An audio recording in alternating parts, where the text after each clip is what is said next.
Comment créer une offre rentable? J'ai le plaisir d'accueillir Céline Dos Santos, qui est experte en gestion et stratégie financière. Merci Laurie de m'accueillir sur My Marketing Podcast. On oublie trop souvent le côté finance, le côté chiffres dans le marketing, alors que le but premier quand même quand on a une entreprise, quand on fait du marketing, quand on a des offres, quand on vend, c'est de pouvoir gagner de l'argent, tout simplement.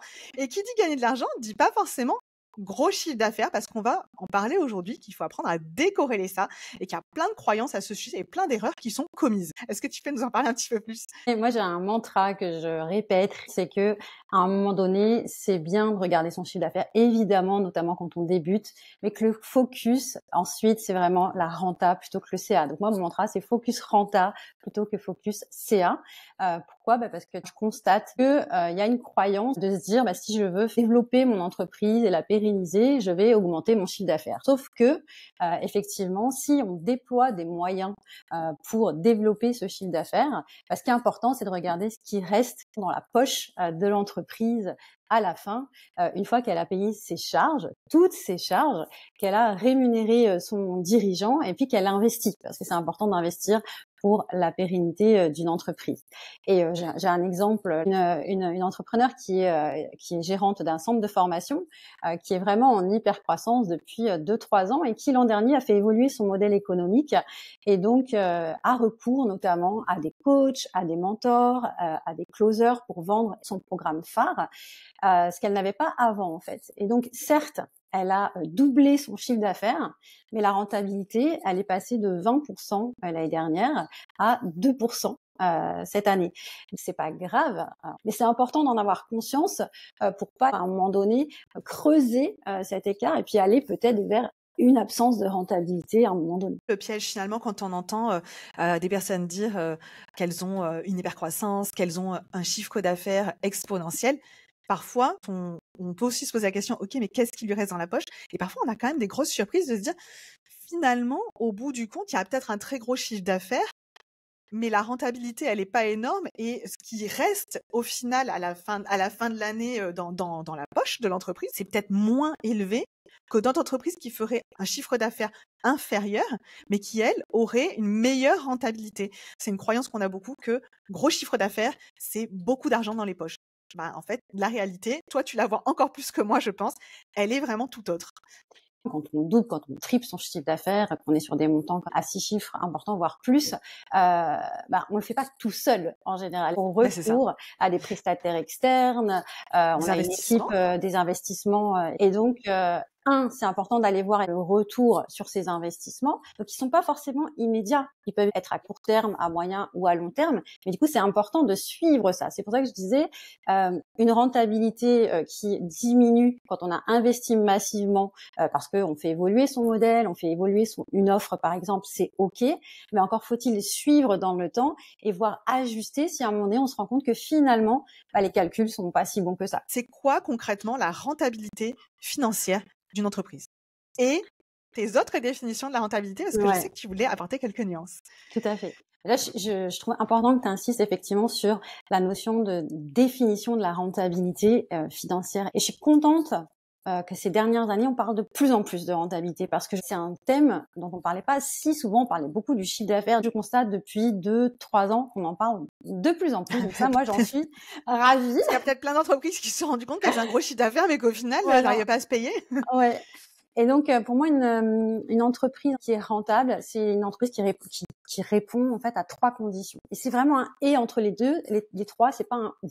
Donc, c'est une entreprise qui est capable de payer ses charges fixes et ses charges variables, et qui est capable d'investir, parce que l'investissement, je dis toujours que c'est vraiment le carburant d'une entreprise. Si on n'investit pas dans une entreprise, à un moment donné, elle stagne, voire elle s'arrête.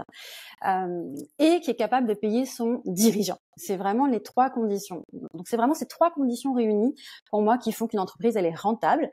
Et ce qui reste, c'est une marge de manœuvre pour soit se payer plus, soit investir davantage l'an prochain. Et tu rejoins, parce que dire mon entreprise est rentable quand toi-même, en tant que dirigeant, tu gagnes rien, alors que peut-être tous tes salariés, eux, forcément, ils ont un salaire, ou que tes prestataires, en tout cas, sont payés, c'est un peu bancal.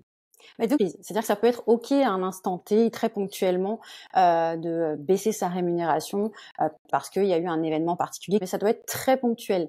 Ce qui fait qu'une entreprise, elle va être rentable de manière durable, c'est ces 3 conditions-là.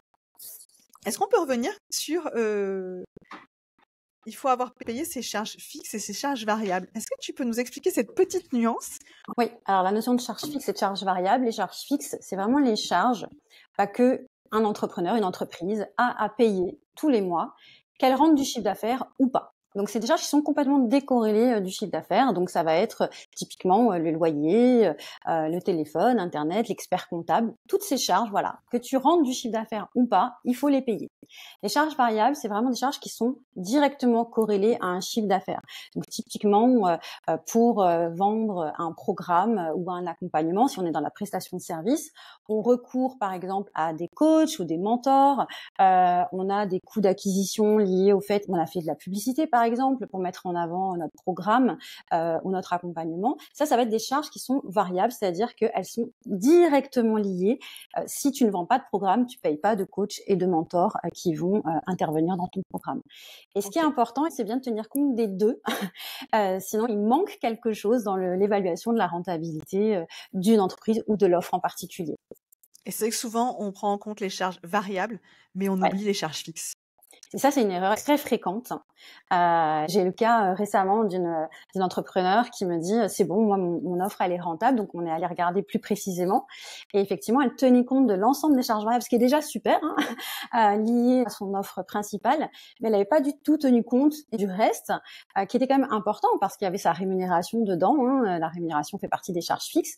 Donc ce que je lui ai montré, c'est que si elle tenait compte que de ces charges variables, mais il restait pas suffisamment à côté pour se payer, pour payer son expert comptable, pour payer son loyer, etc. Donc, c'était quand même problématique. Et c'est vraiment en faisant cet exercice-là qu'elle a pris conscience qu'il y avait une problématique de rentabilité sur son offre phare.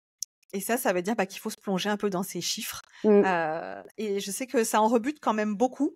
Alors ça en rebute et puis parfois on n'a pas forcément la connaissance ou les outils. Du coup, heureusement qu'il existe des personnes comme toi pour nous guider. Du coup, Céline, là, on a parlé de la rentabilité financière, mais je sais que toi, tu aimes bien introduire d'autres formes de rentabilité quand justement, quand on appréhende cette notion. Est-ce que tu peux nous en parler? Ouais, tout à fait. Surtout, elles sont liées. En fait, on apprécie avec des chiffres la rentabilité financière, mais moi, avec mes clients, ce que j'aime vraiment bien apprécier, c'est la rentabilité en termes de temps aussi, en termes d'énergie, et aussi en termes d'impact. En vrai, on peut mettre tout ce qu'on veut. Pour certains entrepreneurs, ça peut être aussi d'autres choses. Mais à un moment donné, si on a une rentabilité financière qui est OK, mais qu'on se crame au passage et qu'on y a passé tout notre temps, toute notre énergie et qu'on a le sentiment de passer un peu à côté de notre vie, notre famille, etc., en tout cas, ce qui est important pour nous, eh bien là, la rentabilité, elle peut être appréciée différemment et pas forcément à la juste valeur de la rentabilité juste financière qui peut être à 20-30%, mais à quel prix en fait. Donc moi, je sensibilise toujours les entrepreneurs à cette notion-là, c'est une rentabilité, elle s'apprécie dans un contexte, dans un horizon temps donné. Et la rentabilité financière, c'est important pour se donner des repères, mais c'est bien de la mettre en regard aussi, justement, de à quel prix on a cette rentabilité-là. Est-ce que c'est OK d'avoir ce niveau de rentabilité-là? Est-ce que les moyens mis en œuvre et quelque part le contexte dans lequel vous réalisez cette rentabilité est OK pour vous? Que ce soit en termes de temps passé, donné, disponible, en termes d'énergie aussi fournie et en termes d'impact, finalement, un montant qui peut être sur le papier super, oui, j'ai 30% de rentabilité, c'est super, mais s'il n'a pas la conviction, le sentiment d'impacter son secteur, ses clients suffisamment, la société avec un grand S, et ça peut créer une frustration aussi. Donc moi, j'aime bien prendre l'ensemble de ces dimensions-là dans la rentabilité. Donc finalement, toi, ce que tu dis, c'est que pour être rentable, il y a de se fixer des objectifs en termes financiers, mais aussi se fixer des objectifs en termes d'énergie, en termes de priorisation de ce qui est important pour nous. Du coup, comment appréhender cet exercice pour arriver à fixer les bons objectifs et obtenir cette rentabilité? Systématiquement, un des points par lesquels je commence quand je diagnostique une entreprise avec l'entrepreneur, c'est justement je fais le point sur ses objectifs stratégiques et financiers, pas que financiers, stratégiques aussi. Et c'est important de poser ce qu'il souhaite pour l'année à venir et ce qu'il ne souhaite pas. Donc un entrepreneur qui va me dire moi je souhaite conserver du temps pour ma famille, pour ce qu'on Faire veut du en fait. sport, Voilà, peu importe. pour ce qu'on veut. Si derrière l'évolution de chiffre d'affaires qu'il s'est fixé, par exemple, je dis n'importe quoi, faire x2 ou x3, elle est incohérente avec son objectif stratégique, je vais mettre le doigt dessus. Après, libre à chacun de faire ce qu'il souhaite, mais en tout cas, moi, je vais mettre en cohérence les objectifs stratégiques et financiers pour voir si ça tient la route en fait. Si concrètement, il y a une cohérence entre les objectifs qu'on se fixe et quelque part les moyens d'y arriver en fait. Oui, parce que Donc du coup, tu procèdes à rebours. Tu veux dire, je veux ouais, atteindre cet objectif-là. Parfois, on sait même pas pourquoi on veut l'atteindre. Donc, je pense que ce qui est aussi, intéressant, c'est d'y donner du sens. C'est aussi. pourquoi est-ce que je veux atteindre cet objectif? Donc, dans quel but? Pourquoi, Ouais. pourquoi, voilà. Mais Ça, je pense que c'est important parce que parfois, c'est un objectif qui va être fixé. Alors là, on est presque dans des questions philosophiques. C'est un objectif qu'on va se fixer parce que la société ou la normalité voudrait que on continue éternellement d'avoir de la croissance. Alors déjà, cette notion de croissance continue, elle peut être parfois discutable, mais on va pas entrer dans ce sujet-là aujourd'hui. Mais ça nécessiterait de définir notre objectif et après finalement de procéder à rebours en disant de quoi j'ai besoin pour ça et derrière de se dire ok, la rentabilité elle sera là ou pas et dans ce cas-là qu'est-ce que je modifie? Et moi, j'aime bien vraiment poser cette question de quand on commence une année, qu'est-ce que tu ne veux pas pour cette année ou qu'est-ce que tu ne veux plus en fait. Et quand on pose ce qu'on ne veut pas ou ce qu'on ne veut plus, et qu'on avance dans le processus, et qu'on remet en fait en perspective tout ça, est-ce que finalement est-ce que je ne veux plus, ça va être ok en fait, tu vois. Ouais. Vraiment de mettre les choses en perspective. Et très très très souvent, on voit qu'il y a des ajustements à faire parce qu'il y a un décalage qui se crée entre ce qu'on aimerait, ce qu'on ne veut plus, et finalement ce qu'on est en train de bâtir en cours de route en fait. Exactement. Voilà. Et après, je dirais que c'est en fonction du stade de développement de son entreprise, parce qu'on ne peut pas raisonner forcément de la même façon qu'on soit au début de l'entreprise, en phase de croissance, plus une entreprise plus mature. J'aime bien me dire qu'on peut raisonner pas forcément en termes de chiffre d'affaires qu'on veut atteindre, mais plutôt en termes de rémunération qu'on souhaite pouvoir se verser, tout en gardant une rentabilité suffisante pour continuer d'investir, pour évidemment payer nos ressources, voilà, les personnes nos salariés, et puis tout simplement nos charges fixes. Ouais, Donc j'aime bien l'idée de shifter un peu aussi. Céline, moi, comment savoir si nos offres sont rentables? Pour savoir si une offre elle est rentable, par rapport à cette offre, prenons l'exemple dans la prestation de service d'un programme, d'un accompagnement. Il faut aller regarder, lister en fait déjà l'ensemble des charges variables liées à cet accompagnement ou ce programme. Donc typiquement des closers, des coachs, de la publicité. Ensuite, on va aller regarder les charges fixes de l'entreprise. Pas les oublier celles-ci. Et on va calculer les charges fixes qu'on affecte à ce programme, à cet accompagnement. Et l'idée après, c'est d'appliquer une marge. Alors la marge, j'ai beaucoup de questions là-dessus. C'est une notion quand même subjective. La marge. C'est quoi un bon taux de marge? C'est quoi un bon taux de marge? Moi, je dis toujours que un bon taux de marge, déjà, c'est un taux de marge avec lequel on est à l'aise. C'est un peu comme les tarifs, en fait. Il faut être à l'aise dessus. Si on n'est pas à l'aise dessus, on n'arrivera pas à le placer et à le vendre. Pour être à l'aise, moi, ce que je recommande, c'est d'y aller étape par étape et de commencer à fixer une marge. Ça peut être 5%, 10%, et puis après d'augmenter une fois qu'on a testé avec quelques clients et qu'on voit que c'est ok. Et surtout, que il y a vraiment un signal fort aussi, c'est quand les clients ne discutent jamais les prix. Si là, on est presque sur de la vente, c'est-à-dire si on discute pas tes prix, ça veut dire que tu peux l'augmenter. Si tu vends trop facilement, c'est un peu un petit peu. Donc là, c'est qu'il y a une marge de manœuvre. Donc la marge, on peut se baser là-dessus. Puis il y a les étape par étape. On n'est pas obligé d'aller sur une grosse marge tout de suite. Et puis ajuster, c'est comme pour tout le temps, on ajuste au fil du temps. Donc finalement, si pour créer une offre rentable, on va déjà prendre en compte tout ce qui va être charges variables inhérentes à la production de cette offre, Carrément. tout ce qui est charges fixes qui vont impacter également cette offre, et incluant notre rémunération. Oui, la rémunération, les investissements évidemment, parce qu'ils vont être soit dans l'un, soit dans l'autre. Et derrière, quand on a ce tarif sans marge, L'idée, c'est pas de le vendre tel quel parce que sinon, en fait, on va juste couvrir les frais. C'est ça. C'est d'arriver à augmenter ce tarif pour pouvoir dégager plus de revenus. Ok. Et toi, ce que tu conseilles, c'est justement si on n'est pas très à l'aise, l'idée, c'est peut-être pas de faire x2 direct. Il y en a qui vont peut-être être très à l'aise avec ça parce Oui, qu'ils vont voilà. produire pas très cher et ils savent que derrière, c'est un prix qui va être très acceptable sur le marché. Mais c'est de se dire, OK, au moins je sais à partir de quel tarif je ne perds pas d'argent. Parce que ça, c'est hyper important de savoir à partir de combien on perd pas d'argent.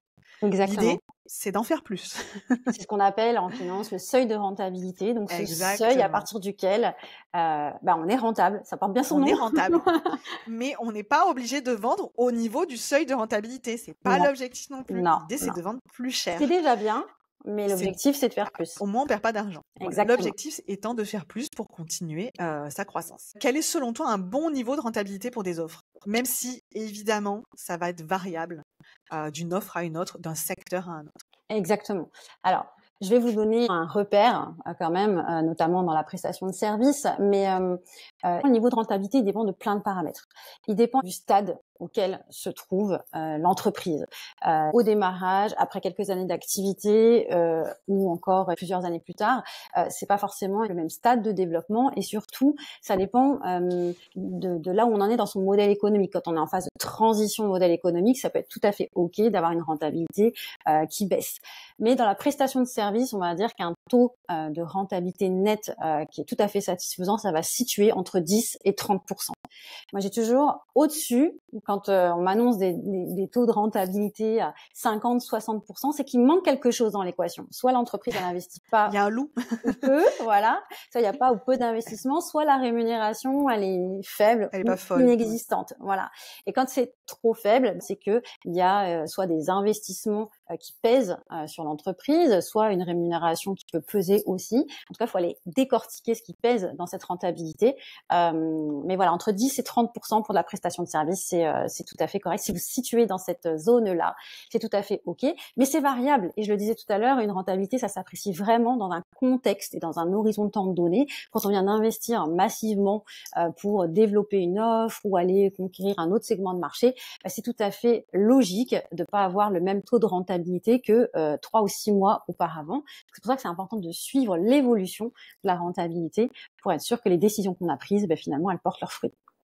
Et je pense que c'est là le très bon conseil que tu nous donnes, c'est que déjà, il faut pas se comparer les taux de rentabilité parce qu'on ne vit pas tous la même chose au même moment, on n'est pas tous au même stade de développement.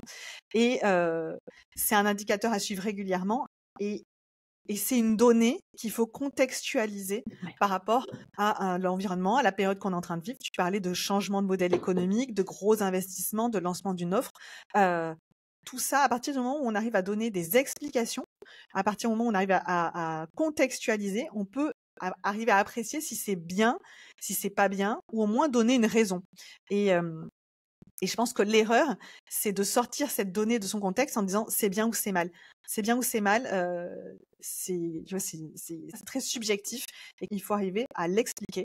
Et parfois se dire qu'on a une rentabilité qui est faible, c'est pas grave. Et pour aller un petit peu plus loin dans ce que tu dis, quand on a plusieurs offres, ça peut être OK, effectivement, d'avoir une offre qui est moins rentable, une offre ou un client, si on raisonne par client, qui est moins rentable parce que derrière, on espère un retour. Parce que quand on parle de rentabilité, d'investissement, on espère un retour sur investissement.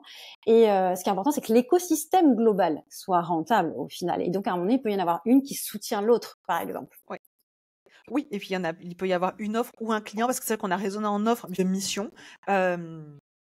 Et s'il y en a un qui est moins rentable et qui apporte du volume, derrière, il peut être contrebalancé par d'autres clients ou d'autres offres qui vont, elles, avoir une meilleure rentabilité et, comme tu disais, pour soutenir celle qui va être moins rentable mais qui va apporter peut-être, en termes de volume, un gros chiffre d'affaires. Ce qui est important, c'est de savoir ce que cette offre qui est moins rentable, pourquoi on la conserve, par exemple. Pourquoi on la conserve. Et peut-être que ça peut être un produit d'appel vers d'autres offres, par exemple. Exactement. Ok. Donc, de ne pas perdre de vue que finalement, il y a une réelle notion de stratégie quand on travaille la rentabilité de ses offres, alors que ce soit offre ou client, parce que derrière, ça va venir nourrir un système entier pour, in fine, servir l'entreprise dans sa globalité. Oui, complètement. Tu as tout dit, Laurie. Tu as très bien résumé.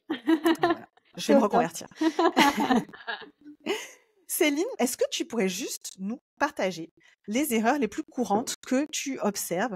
Comme ça, les personnes qui nous regardent ou qui nous écoutent, elles puissent un peu s'auto-évaluer, tu vois? La Les erreurs les plus première, courantes. on l'a cité en fait, c'est de ne pas avoir connaissance en fait de la rentabilité de ses On offres. est tout en bas de la pyramide. Voilà, parce que c'est pas forcément un exercice qu'on a fait. Si effectivement la rentabilité globale elle est satisfaisante, ça peut cacher quelque chose. En fait, on peut avoir une rentabilité globale qui est ok, mais on ne voit pas forcément qu'il y a une offre qui est en train de baisser, et Il y qui a peut peut-être un à un fruit moment qui est donné. pourri. Voilà, le fruit pourri, exactement. L'autre erreur très courante, c'est de tenir compte que d'une partie des charges. Donc de se focaliser uniquement par exemple sur les charges variables et d'oublier quelque part dans le calcul, dans l'évaluation de la rentabilité, les charges fixes. Les charges fixes. On peut, si c'est pertinent aussi, tenir compte du temps passé, notamment pour des activités où on passe où le temps Oui, on passé calcule par le temps. la personne est important. Une autre erreur, c'est de considérer la rémunération comme une variable d'ajustement. Donc ça peut être ponctuel, mais c'est vraiment important dans la durée d'en tenir compte. Et c'est de ne pas faire évoluer les Ces tarifs tarifs. de ces offres alors qu'on a investi soi-même dans ces offres-là de manière massive depuis plusieurs années et que finalement la valeur ajoutée elle est quand même nettement supérieure par rapport à il y a quelques années en arrière. Et le dernier point qui revient aussi souvent, c'est de ne pas se mettre à la place du client et de penser voilà à sa place essentiellement en termes de tarifs. Parfois j'ai des freins à augmenter la rentabilité de certains entrepreneurs parce qu'ils disent mais si j'augmente mes tarifs, je vais plus vendre, ça va poser problème. Non, ne pas se mettre à la place du client, ça c'est important aussi. Ouais. Donc, toi, tu observes quand même, et c'est intéressant, qu'il peut y avoir des freins ou des croyances par rapport au fait d'augmenter des prix ou même vouloir faire plus d'argent. Ouais, complètement. Et après, moi, j'aime pas faire des clichés, mais c'est vrai que c'est quelque chose que moi je constate encore plus chez les femmes D'accord. entrepreneurs qui se mettent des freins. Bon, ça c'est un sujet effectivement qui pourrait faire l'objet d'un Ça, épisode. on touche carrément à la relation à l'argent, La mais relation à l'argent. en même temps, c'est assez lié. Et là, on touche vraiment au comportement et aux croyances. Ça pourrait faire l'objet d'un autre épisode. Je pense que ça peut être très intéressant. Céline, je suis sûre que tes conseils vont vraiment aider les personnes qui nous regardent et qui nous écoutent. N'hésitez pas à me dire dans les commentaires si pour vous, la rentabilité, c'est un concept qui est complètement maîtrisé ou si au contraire, vous faites un petit peu l'autruche et cet épisode vous apporte un petit peu plus de clarté. Céline, est-ce que tu peux nous dire où est-ce qu'on peut te retrouver? Principalement sur LinkedIn. Ok, écoute, on mettra tout ça dans la description, comme ça, les gens pourront venir te retrouver sur LinkedIn. Avec plaisir. Merci beaucoup Céline, et je te dis à très bientôt. Merci Laurie, à bientôt.